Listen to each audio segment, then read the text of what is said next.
Bakit sinasabi mo sa akin about dyan? Ano sinasabi mo? Oo, paano? Ito. Oo. Lagyan mo ng harina. Lalagyan ko harina. Oo. Pagkatapos utos ako dalawa, ito paggamit mo.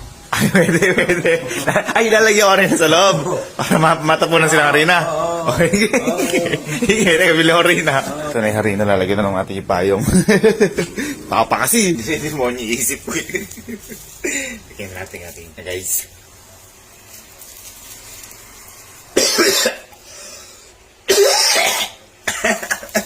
Ngayon pala sila makakita ng ashfall sa payong.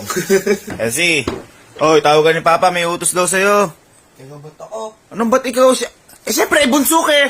Tinawag ko pa akong kuya ko, ako utusan. Halika, dala mo. Ako kasi utusan lang. Nagre-reklamo ka pa kagad. Pag talaga, ito, utusan lang. Pero pag may pera ka, bilis-bilis mo. Sumbong ko tayo, Papa, yung dala mo. Pa, ito na si Kelsey, oh. Ito na. Ano? 3 in 1. Kasi nga umuulan, boy eh. Hanip na yan. Yan. Taas ang ulan, oh. Ay, nagre-reklamo pa yun. May payong naman.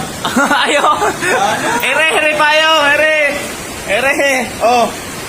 3 in 1 ah. 3 in 1 yung bilhin mo. Tapos ano, boy? Bilisan mo at ang lakas ng ulan, oh. 3 in 1 lang. Ha? 3 in 1, yan. Sabi 3 in 1. Ha? Yun lang, 3 in 1 lang pa. 3 in 1 lang. Oh. Kaya kami payong ke. Sige na. Sakit ako nito. Hindi ka magkakasakit. May payong ka, tanga. Sige na, ano mo na yun. Kaya...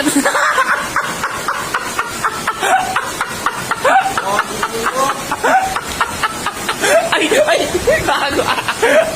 Ay, gago. Gago ka. Namumulot ka pa ya. Eto. Si Papa yung may sabi nun. Si Papa. Bago magmukha ko sumbong. Len, boy, tawag ka ni Papa. Tutusan ka daw. Ako tinatawag talaga. Sira ulo, ikaw nga. May pupunta ba ako dito? Alam mo, lokos, lagot ka kay Papa. Papabili atang kape, ewan ko eh. Reklamo ka pa dyan. Ako daw tinawag. Papa, ayaw maniwala ni Ale na siya yung utusan mo. Dali mo, ayaw mo. Umuulan. Ayan o, may payong naman. Teka lang, ano ba muna ipapabili mo? Ito, bumili ka ng Skype sa 3 in 1. Skyflex sa 3 in 1 lang? Umuulan eh. Ayun payong mo.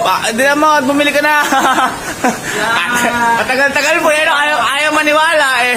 Ayaw maniwala boy na tulog-tulog ka pa sa taas. Akala mo, hindi ka na inuutusan talaga ya. Reklamo ka pa.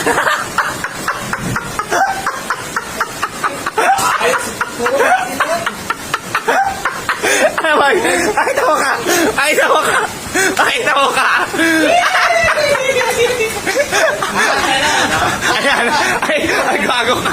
gago. Sira ka. Ayan pa, boy, lagyan mo sa mukha.